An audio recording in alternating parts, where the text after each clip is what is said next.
What did JPMorgan say? So JPMorgan seems to be very optimistic that over the next 4 to 5 years, they can increase profits about 50%, which would be about $27 billion. And obviously, within the industry, that would be pretty significant.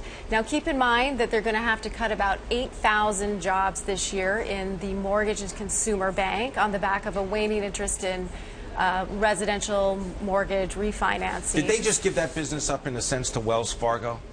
I think that the business overall is, from what I understand, is declining. The number of refinancings with the uncertainty in the interest rates is probably paring that business down a little bit. It is a very competitive business, so, I'm sure there is a lot of competition to do those remaining refinancings. David, Konrad, come in on this topic and the reduction in the JPMorgan workforce. Do you think that's going to be enough to get the bank to the profit levels that they described?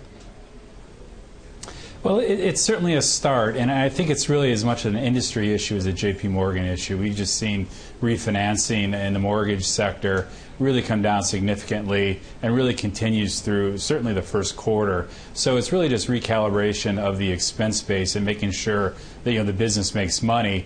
But JPMorgan does not expect to make money in mortgage production in 2014. So we're really looking at 2015 for the company to turn around the mortgage production business. David, Konrad, is this an unintended consequence of new and more direct government oversight when it comes to the banking industry? They talk about shrinking the large banks. Is this the way they want them to do it? There certainly is unintended consequences in terms of extending credit.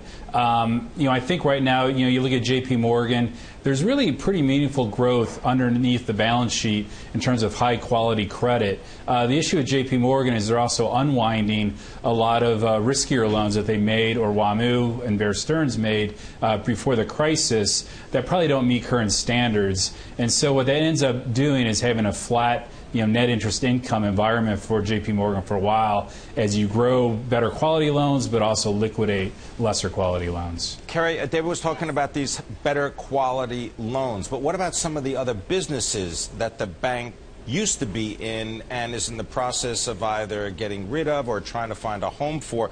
Is the bank going to be looking different in 5 years? Well, I think it really depends on how we see regulatory issues play out for... Like commodity trading units, right? They're not really the flavor of the month in the banking industry. Exactly. And it's really looking at kind of where banks think they can make money and also where the regulators that, think that banks should be in business. And that's one of the issues with the commodities. Do you think that they're going to be regulated more like utilities, and as such their return on shareholder equity and the cost of capital is going to reflect the utility rather than a perhaps previous growth model that many people look to? Well, I think that it's kind of early to tell at this point. I think that the bank's involvement in commodities and energy is, being closely looked at. It's definitely been something that's been in the news quite a bit over the last year, so it could potentially change the bank's business model. David, Konrad, what do you think? Banks as utilities or banks as potential areas of growth? I'm not there yet on the utility model. I think JPMorgan is still putting up a mid-teens return on tangible capital. So I think that's a pretty strong return, well, in excess of its cost of equity.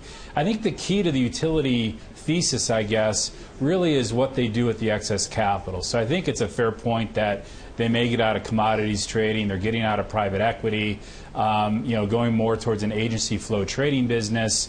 All of that may dampen revenues a bit, but it also frees up a lot of capital. So, right now JPMorgan's still in a capital build mode. They think they'll get to a 10.5% Basel III by the end of this year.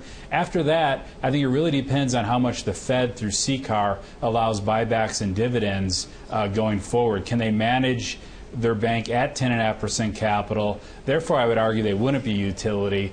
But if capital's trapped, then that thesis probably holds more water.